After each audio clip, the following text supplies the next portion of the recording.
the world, as it were, people are now starting to realize that this idea of being an influencer has a lot of hard work to do behind it. What happens when you have to pivot? Operative word, pivot. Yeah. When what you were doing previously no longer works. What happens when you're accustomed to putting in here? Oh, I'm about to reveal my age. I'm a senior millennial. What happens when you can't put in a cassette tape because the car is no longer made with them? Man. How do you pivot? And so for me, what ended up happening was very simple. I went down that corporate world and that corporate structure because I was taught to go to school, get a good education, get good grades, graduate, and get a good, safe career, a good, safe job. And that's what I did. Didn't necessarily go down the path of graduation. I call it quituation. But I matriculated and got into the corporate world. And no, Precious, by the time I was 20, 21 years old, I was in charge of a staff of over 60 employees. Wow. On the sales side as well as operation. Yeah, many of them twice my age. And so my wake-up call, to answer your question, my wake-up call about entrepreneurship is very simple. I call it the portrait of possibility, the wake-up call, the alarm clock of now.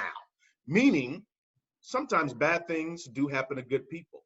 And I was wrongfully, unjustifiably released, terminated, let go, led astray. They said, you got to get out of here. Now, this was on the heels of me being the prototypical child of, you know what, this guy is the one that came in, started early, wasn't given anything, got it out the mud, did all you were supposed to do, became #1 sales rep, became #1 sales manager for years consecutively, won every award, all the trips, noteworthy, this and that, all of the decorative stars that you would give. And one of my employees was embezzling money from the company. It was a telecom company, can't tell you the name of it, but its initials were AT&T. And he embezzled money from the company. I discovered it, said we need to terminate him. We did. Although he was a #1 sales rep for that entire department, we went ahead and terminated him. And a week later, I'll never forget it, we used to work a 10 a.m. to 7 p.m. shift because all of our accounts were in California on the West Coast. And we were here in Houston. I get a phone call to come into my boss's office. I walk into the office and they begin to tell me to sit down and said, unfortunately, we have to let you go. Now, I was perplexed. I'm like, wait a minute, I didn't steal nothing. Right. I didn't write no bad contract.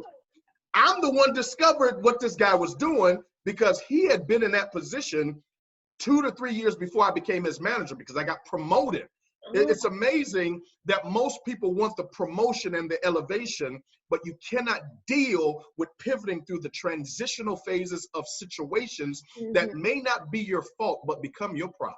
Man. And that's exactly what happened. And so they gave me my walking papers, Precious, and this is what caused me to say, you know what, I won't keep all my eggs in one basket. This is what gave me my wake-up call. This is what gave me my introduction to truth to say, I can no longer, in my early 20s, have some other man or woman dictate when I come, when I go, what I do, how much I'm worth. I would rather leap, in the words of Les Brown, and grow my wings on the way down. And I left out with mixed emotions, joy and interpretation. But that was in 2003. Wow. And I didn't look back since then. My entrepreneurship journey was not one I was pulled into. It was one I was pushed into. I totally agree. I was pushed into it as well. I graduated from college and couldn't find a job. I had a 4-year degree and went back to retail and waiting tables. Wow. And then I've always had an entrepreneurial spirit, you know, the whole candy business and, you know, starting from middle school, college, I always worked 3, 4, 5 different jobs, finding different ways to hustle. But yeah, after college, I was like, wow. So just, you know, you just start figuring it out. And I dived full time back in 2015 where we actually connected through TLC. And from there, that's when I went full time and just started really attacking and really trying to figure out what my purpose was and where I wanted to really create impact. And yeah, I was forced into it. I was like, well, hey, I gotta, you know, I was killing the food I was eating, literally had to wake up every day to make it happen. And building the plane while it's in the air, you know, so I can totally relate. So it was very important for me to have like just powerful Black men a part of this series because there's a lot of women empowerment going on, but I love to just like build our men up. Can you share a little bit more about your pivot from boy to man and like what that transition is with you maturing into like, I feel like a man now, you know, like what was those thoughts or that transition like? I think for so many men, this is important, having platforms for men to learn from, because you become those you hang around, right? Your standards are shaped by the men and the women that are in your life. And so for me, the transitional point from boyhood to manhood was just that. It was a transition. It was a process, because what is a man anyway, right? You know, what does that look like? You know, you could have. I've been trying to figure it out, so you know, I'm over here taking notes. Listen, and the truth of the matter is, most males are still trying to figure out how to become a man, because you're not born a man, you're born a male. And so the process of it all has to do with learning from what a man looks like. And so many women say, well, you need to be a real man. Baby, I'm trying. I don't know how to be a real man. And my ego, my bravado, based on what I've seen, what I've been exposed to on television, social media, says this is what a man is. Because most males decide manhood is based on what a woman wants. And so what ends up happening in the context of matriculating through boyhood to manhood is, let me subjugate myself to what success looks like, because the women like that. The women like the man with the money. The women, and ladies, calm down. You do. It's okay. There's nothing wrong. No, I want him to be, no, you don't. You want him to be successful. You want him to have some money. Women want a man that can meet their need, even when they don't know what their need is. And so you grow up with this experience of saying, I don't know what a man is, so let me mimic what I believe a man is based on what women want. And it's so dangerous, because what is our definition of a man? Everybody, you know, and some people, they say, well, this is my definition of a man based on what they've seen. And this person says, oh, this is how to be a man. You be tough. It is real men don't cry. And so here's the navigation standpoint that you have to come up from. It's as though you're given a script as a boy for a role that is no longer required as a man. And so you have to now learn, oh, it is okay to share my emotions and my feelings. It is okay to take care of my appearance. Oh, using a complete sentence is something that a man should be able to do. Being able to articulate my thoughts with my words and not just my fist. My power is in not what I do, but who I am. And so the transition for me had to do with being around men that weren't perfect, but men that I aspire to say, wow, I like the way he is with his son. Oh, wow, that resonates. You mean to tell me you're able to take your son to school every morning? Wow, I would like that, because I never had that. Oh, wow. Oh, you and your wife work together in business? So she doesn't go off to a job and you go off to another. You've provided work for her to do and find her identity within the context of y'all's. So I boiled it down to a couple of things. A man, a part of a man, and this is just my summary of what I've experienced and what I attempt to live through my life. A man is supposed to be a provider and a protector. A provider and a protector. Now, provision is not just financially. Although provision includes finances. But a man, my mentor, the late Dr. Miles Monroe, says, a man does not need a woman until he's found his work. A man doesn't need his woman until he found his work. Adam did not require Eve until he had the garden. You understand? And so the ideals of manhood are shaped through your personal experiences, number one, and number two, your value system, what you value. And so the transition is not easy. The transition is not a cookie cutter method. The transition is not step 1, step 2, step 3, step 4. You go from boy to man. It's going to be different for every boy, because guess what? Every boy is different. Every boy's experiences are different. Every boy's environment is different. And so based on how he's grown up, how he's reared, when he meets a woman or when he meets work or when he meets life, that's when the process begins, as he begins to unravel the layers and peel back the onions of transitioning from boy to man. And so do you believe that it's an intentional decision, or does it just eventually happen? I think it's both. I think it's both because your intentionality is shaped by your influences. And so you can be consciously incompetent. In other words, I don't even know that I'm becoming a man, but because I am duplicating myself, because I've seen this aspect of manhood. This is what I'm duplicating. I unconsciously start adapting or adopting those philosophies and those programmings of manhood. Not because I'm intentional behind it, but it's just a part of my influence. And then I get to a certain point, and getting to that certain point has nothing to do with age. There's some men, here it is. There's some men that are 25 that act 45. And then there's some men that are 45 that act 25. Yeah. And you've got to wrestle and grapple with understanding who you are and where you are, and most importantly, where you desire to be. Awesome. So I definitely appreciate that breakdown. So when I know you said, okay, when they gave you those papers and they terminated you, you're like, all right, I'm about to go full force. Now I know with the entrepreneurial journey, there's always ups and downs. So was there ever a moment where you're on this journey and you make a pivot and you like, ooh, I don't think I should have did that, or it didn't really turn out the way you thought it was going to be? Yes. I think anybody would be lying if they say to you, man, I don't have regrets. I'm always fascinated with people that say, oh, I have no regrets. You know, everything worked out the way. No, I've got some regrets. Because although here it is, all things work together for the good of them that love the Lord and are called. People forget this. And are called according to his purpose. But there's some decisions that I wish I would have said no to that I said yes to.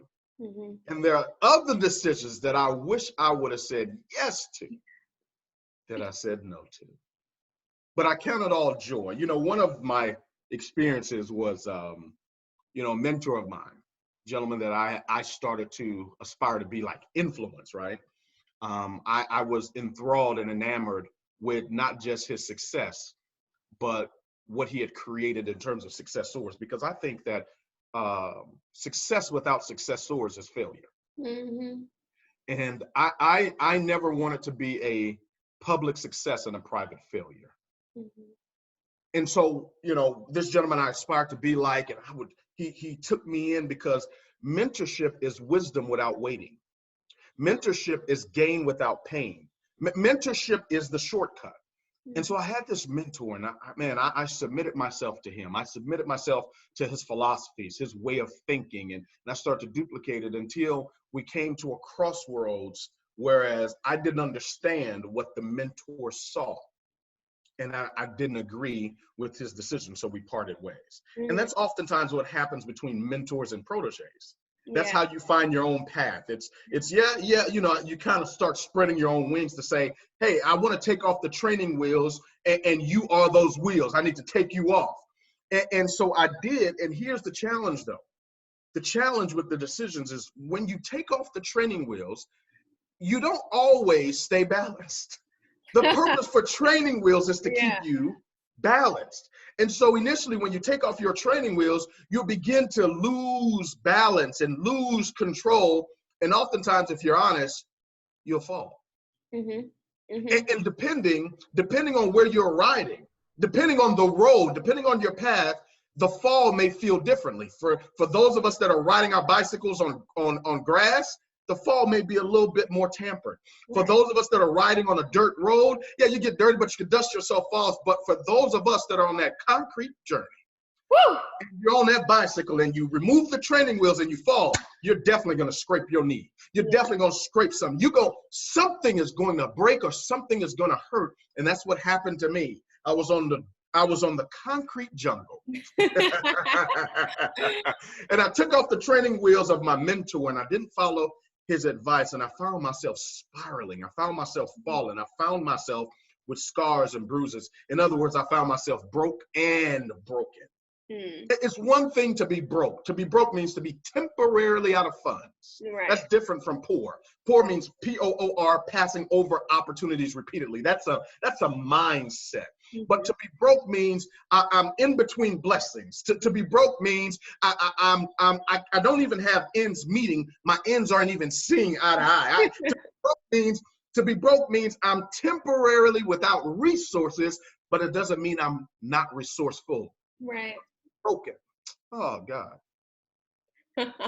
To be broken means that my spirit no longer wants to function.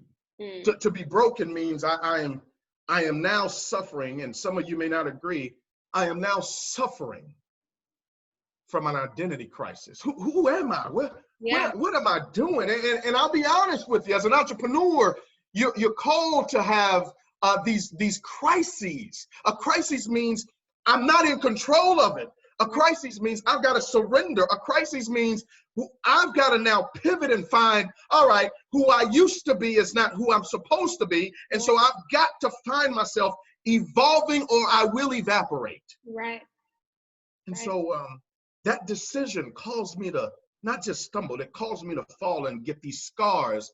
But your wounds are what qualifies you to use your words.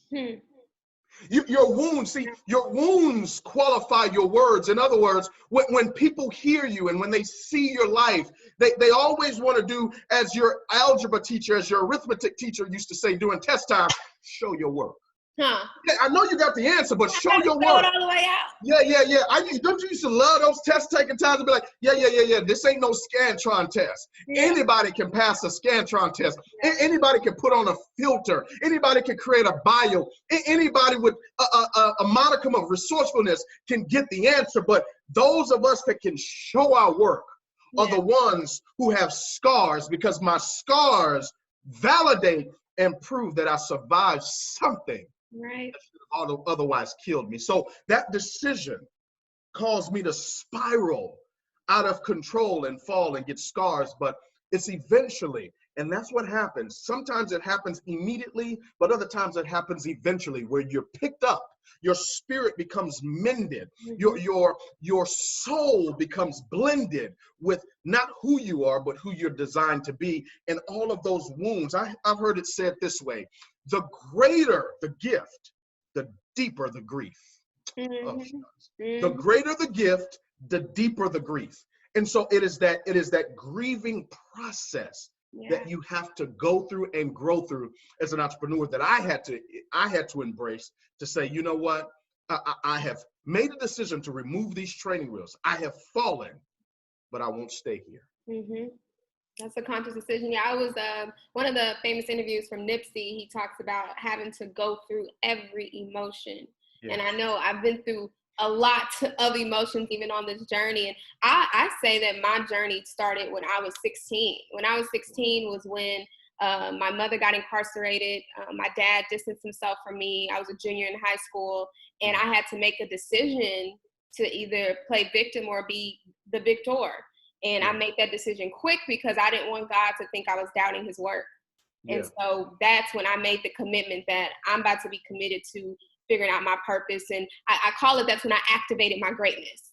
That's when I identified, okay, let me activate my faith. I know what's been instilled in me, and I cannot use this as an excuse for me not to grow and not to succeed. So it was never a part of my story when I would meet people. It was just a part of my hustle and grind. And they'll be like, why do you work so hard? How are you so disciplined? You work in 3 jobs. I'm like, yeah, we had someone come to our school to talk about studying abroad in Paris. And they were like, yeah, $7,000-8,000. And I was like, I'm gonna do it. I'm gonna figure out how to get it. And I went to Paris. I was broke in Paris. Sure was. But I hustled my way to get there. I think I had like 300 euros or something like that. So I've just always been that person of like, I am not taking no for an answer. There's like, why not? I've always been that why not? Or let's try.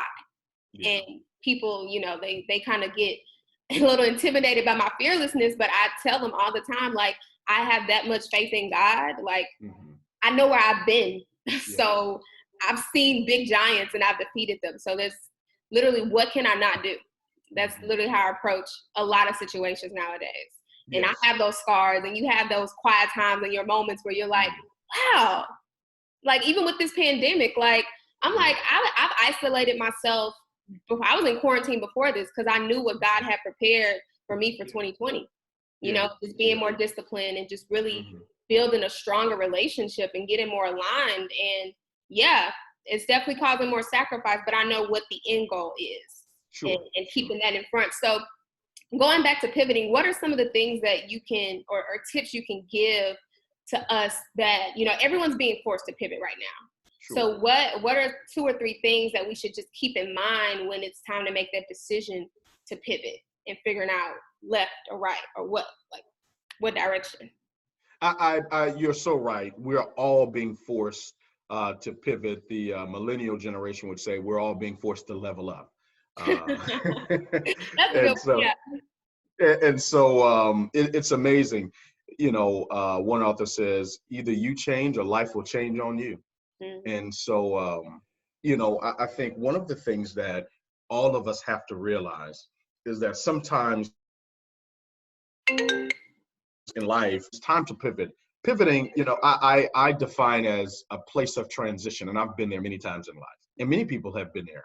Matter of fact, all of us have been there. So transition means I don't know where I'm going, but I do know where I'm no longer going to stay.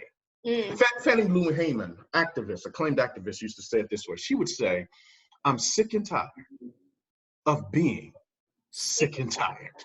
And you've got to resolve and get to that place. That's when you're ready to pivot. So you're not ready to pivot until you're sick and tired of being sick and tired. Yeah. You're not ready to pivot until there's no other option. There's no other choice. There's no other solution. And that's what we're all facing for the most part around the world today. And so one of the things I look for are, who are the people that I'm connected to that have successfully pivoted? See, there's nothing that people have not desperately wanted to accomplish that they haven't. Operative word, desperate. Desperately. Desperate doesn't mean destitute. I'm not talking about being homeless. I'm not talking about living in your car, having to take a shower. No, I'm not talking about being destitute. There are lanes and stories of people that have been destitute, like a Tyler Perry, that goes from living in his car to now owning the largest movie studio in all of Hollywood. There are examples of that, but I'm not talking about being destitute. I'm talking about being desperate. To be desperate says, if I don't figure out a way, I'm going to die here. If I don't figure out how to pivot, I'm going, here it is. In the basketball league, you have what they call your pivot foot. You've got your pivot foot. And you are called for traveling when you lift up your pivot foot. Shucks. There's so many people here now that will be called for traveling when they lift their pivot without a plan. You never leave your pivot without a plan to either pass or to score. And so the ball is in all of our hands, and you've got 2 options if you're not going to be called for traveling. And when you're called for traveling, here it is, that's called a penalty. And so you're going to have to decide, and now that I'm forced to pivot, am I going to pass the ball, meaning I can't score? I can't score. To pass means I'm willing to give this ball. I'm willing to give of myself. I'm willing to give what I have. I hope I'm not going too deep. Let's come up for air. This is where we at. No, okay. Yeah. I'm being forced to pass this ball to somebody else. Watch it, to assist them with scoring. So passing the ball, passing what I have of value. See, the ball in your hands is valuable. Passing it to somebody else that has a better vantage point to score doesn't make me weak. Right. Why? Because the stat line will show my assist. In other words, in this season of pivoting, watch it, some of us are called to be assistants. Mm-hmm. Who can I assist to score? Mm-hmm. There are others of us that are called to score the ball. Because when I leave my pivot, I need to be going up. Yeah. Yeah. To score. When I leave my pivot, doesn't mean I need to be, no, I can't be stagnant. When I leave my pivot foot, I've got to be scoring. I'm in a upward motion. So you got to decide and grapple with, am I in a pivoting season of passing? Mm-hmm. Something valuable, assisting someone else. So, and I know this generation, we don't like to hear this. Everybody wants to be Michael Jordan. Nobody wants to be Scottie Pippen. Shucks. Mm-hmm. Everybody wants to be Beyonce, but who is the one behind Beyonce? Yeah. Because it takes teamwork to make the dream work. Right. Here it is. If your dream can be accomplished without a team, you don't have a dream. You've got a scheme. And so in this season of pivoting, for me, it's, am I passing or am I in a position to make a move and score? Yeah. Otherwise, I'll be called for traveling. I'll be called for double dribbling, and I'll get a penalty and watch it, lose the ball.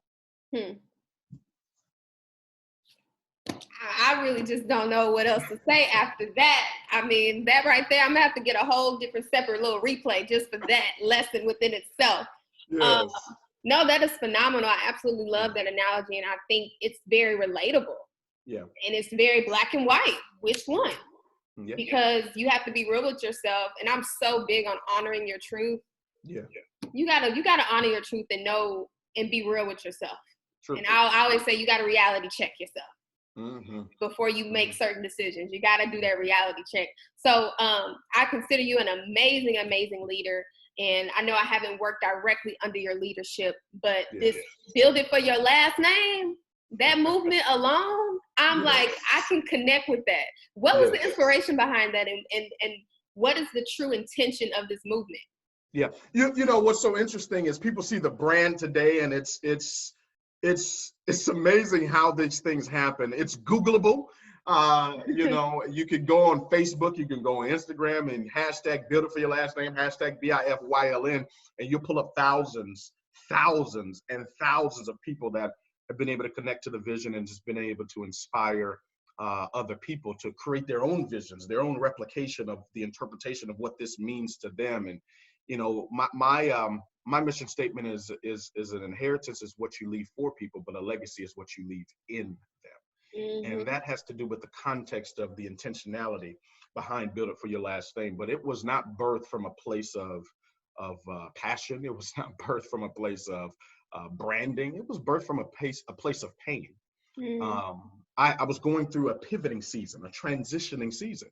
And through that transitioning season, I was calling out to God saying, God, I need you to show me what you want me to do next. I had been on the stages in front of 20,000 people. I had earned my first $1 million by the age of 30 in business. I had, garnered all of the trophies and the accolades of what some people would consider success. Earl Nightingale said it this way. He said, success is the progressive realization of a worthy idea. So what's success for you today will not be success for you tomorrow. Mm-hmm. What's success for you at 25 will not be success for you at 35. It's the progressive realization of a worthy idea, operative word progressive. And I was at this point where I'd done all these things, and at the end of it, I started to feel empty. I started to feel unfulfilled, because there's a deep place in all of our lives that is reserved for purpose-fillment.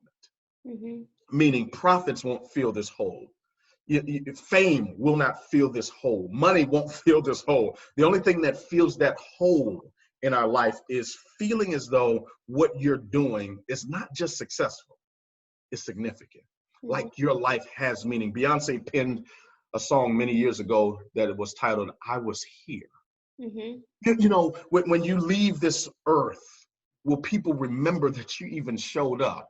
Mm-hmm. Will you be an afterthought, or will the world pause for a moment of silence? Mm-hmm. And so for me, as I was going through this transition phase, to make the story real short, I went on a fast, my wife and I, for 2 weeks, prayer and fasting. and I was seeking God. First time I'd ever fasted in my entire life. Now, I grew up in church. I'm from Anglican to Episcopalian to Church of God in Christ, Baptist. I was a mix of all this. And I heard fasting my entire life and said, no, that ain't for me. But it's amazing how life will change on you and force you to your knees where you're in the proper position to not receive your truth, but receive the truth. And the truth of the matter was, I was like, man, God, if I don't hear from you, I ain't moving. I don't care. I ain't moving. I'm ready to cough it up. I'm ready to give it up. Will you tell me if you real? And I think, entrepreneurship is such a beautiful place to be in a standing position at, because it brings you to your knees to say, God, you're my source. Yeah. And if I don't hear from you, man, you may lose me. I may have to sign a contract with the devil. I mean, you better talk. I mean, this is how I was talking to him. Like, hey, man, the devil's got an offer, and I'm finna go sign up with him. If you real, come talk to me. And it's amazing he did. With all that's going on in the world, right? Because we always think what we're going through is so dramatic and so detailed and so this, until you discover, man, there are people that would pray for your problems. Why you've got a problem sitting in your air-conditioned home or your air-conditioned apartment. Oh, my old boys, man, I have nothing to eat. There are people on the street corner in Afghanistan saying, I just lost my mother last week. I lost my father last year. I'm 13 years old with a 6-year-old brother that I got to take care of, and I'm on the sidewalk where there's no side. I can't even walk.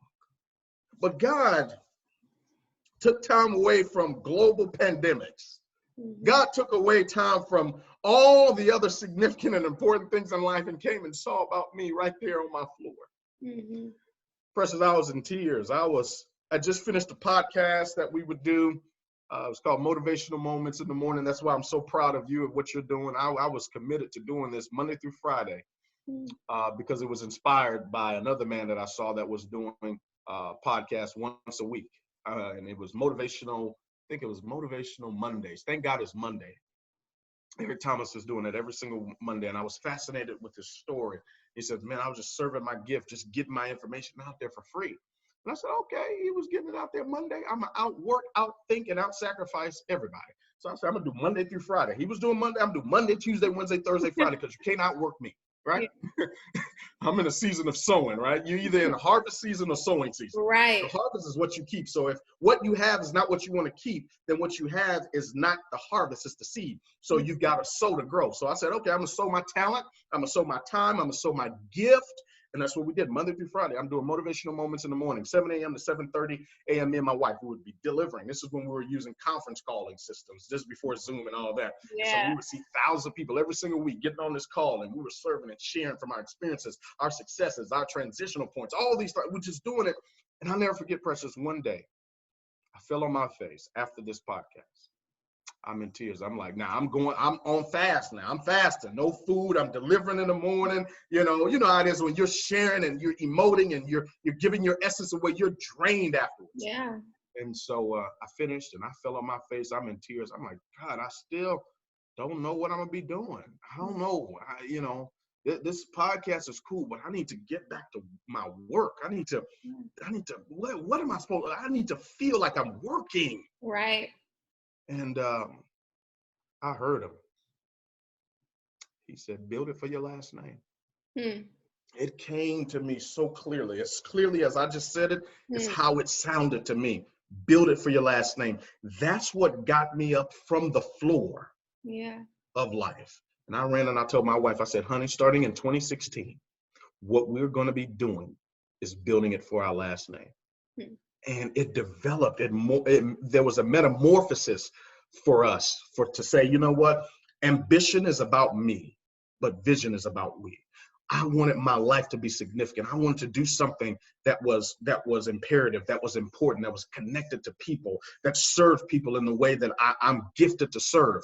And from there, that vision not only resonated with us, I started to now attract the vehicle and the people that were connected and I was assigned to in that season and some for a lifetime to say, if what I'm talking about, if it resonates with you, I'm connected to you. If it resonates with you, I'm assigned to you in this season. Maybe not for a lifetime, because I understand that. And I'm not offended by people that are not connected to me for life, because I may not be assigned to you for life. But I said, that is our vision, and that's not just what we're going to do, it's who we're going to be. And from that day to this day, it's what gets me up in the morning. It's what keeps me up at late at night. Like, for example, I went to bed. I've been going to bed for the last 6 weeks at 3 to 3:30 a.m. Why? Because my vision is what keeps me up. Because vision is what you see, and purpose is why you see it. In other words, your purpose. Everybody talks about purpose. This is how purpose resonated for me. Purpose is your vision in pictures. When I'm clear on my vision, I begin to see purpose in accomplishing it. Yes, I'm definitely driving that message home for my millennials, and really making your legacy a priority. It is so important. I think a lot of people get intimidated by the word legacy, because it's like, oh, I need to have my whole life figured out, or they may just attach it to money. But I believe your wealth is a part of your legacy, and I also believe your brand is what's going to also help you create that. Like, your true currency is really relationships, and like, what are people saying about you? What's the lasting impression you have on people? You know, what do you want to leave for generations to come? So having that mindset of like, I'm building this for my last name, I'm building this for my legacy, I think should be a default setting, you know, in all of us. And I know with the school systems and things like that, I think it's just a very basic education that people are receiving. But when it comes to like really establishing yourself for growth and for sustainability, I don't think that's really instilled. But it's our responsibility as a community and as a household for us to continuously hold each other accountable to that, because that's the new standard, nothing less. Nothing less. So do you have any other encouraging words you want to give everyone before we close out, and definitely like share with them all of the great things that you're doing too? You know, what I would say is this: you're born looking like your parents, but you die looking like your choices. And for me, I can tell you this: it's been a journey, it's been a process, and I would tell people there's no competition for being you. There's no competition. And I know in the world of social media, where we're forced to compare, we're forced to compete, we are forced. Why? Because what you see, you want to be. And the more you see, the more you want to be. Oh, I want to be here. I want to be there. I want to be like that. I want to be like this.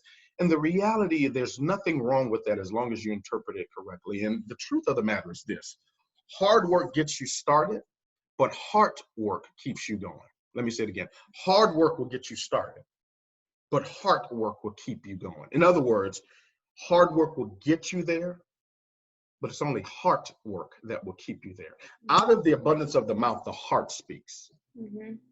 Not out of the abundance of the hard work does the mouth speak.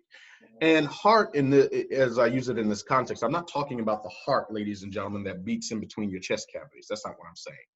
Heart has to do with what psychologists call your subconscious mind. Sub means below, like submarine. It is below water. You can't see it. So subconscious is my truth that I hold in deep, dark places that people can't see. What's in my subconscious that's my heart. That's what comes out of my mouth. So all I have to do is listen to the words that come out of a person's mouth will reveal what's in their heart. And many of us, you won't become successful. Many of us, you won't become significant. Many of us, you won't build a legacy. Many of us won't build it for our last names to the modicum and to the degree of what we could do until we get our hearts right. Do you know nobody has ever died from hard work? We don't see people dying from hard work. There's no heart attack, but there are heart attacks. In other words, it is quite possible that your heart will attack you. That's why you got to check your heart. In this season, what I'm calling everybody connected to me and everyone around me to do: check your heart. How does it feel when you see other people succeed in the same field as you? The woman that you think you're more talented than, the one that you believe, man, I'm better on the ball than him. Why is he there? Check your heart. Are you celebrating people? If you're in an environment, when was the last time you said congratulations on a post? Mm-hmm. If you go by a week or 2 weeks and you don't tell somebody congratulations, check your heart. Mm-hmm. When somebody else's success irritates you, check your heart. Mm-hmm. When you can't show up to an event or to a function because your first question is who's gonna be there? Check your heart. Yeah. Because that's where we grapple. That's where the fight is. Steve Duncanson said, life is a fight for territory. The moment you stop fighting for what you want, then what it is that you don't want automatically takes over. Mm-hmm. I'm calling all of us to daily fight for our hearts. Yeah. Fight for your heart, because it is God that judges the heart. Man judges the outward appearance. God judges the heart, and he will promote you. All promotion comes from him. He will promote you, not just for your hard work, but for your heart work. Right. And in this season, with a national or global pandemic going on, one author said, thousands of people die every single year because of what they eat, but millions more die because of what's eating at them. Mm-hmm. Check your heart. Mm-hmm. That's a good word. Thank you so much for your time. I really, You're really welcome. appreciate and value your gifts and just being able to share your story and being transparent with us and Yes. vulnerable with us. I hope that you have an amazing productive day and productive week. And yeah, this will not be the last time. We will definitely connect very soon. Absolutely. I'm looking forward to it. I'm excited for you. I'm excited about your future. Keep going. In those moments of doubt, in those moments of angst, in those moments of, man, just know that your life matters. Your work is important. Right. And keep one foot in front of the other. It's impossible to stop a man or a woman that will not quit. Amen. I receive it. I receive it. Okay, well, you enjoy the rest of your day. Thank you so much. You too. Thank you so much for having me. Bye. Talk soon. All right. Bye-bye.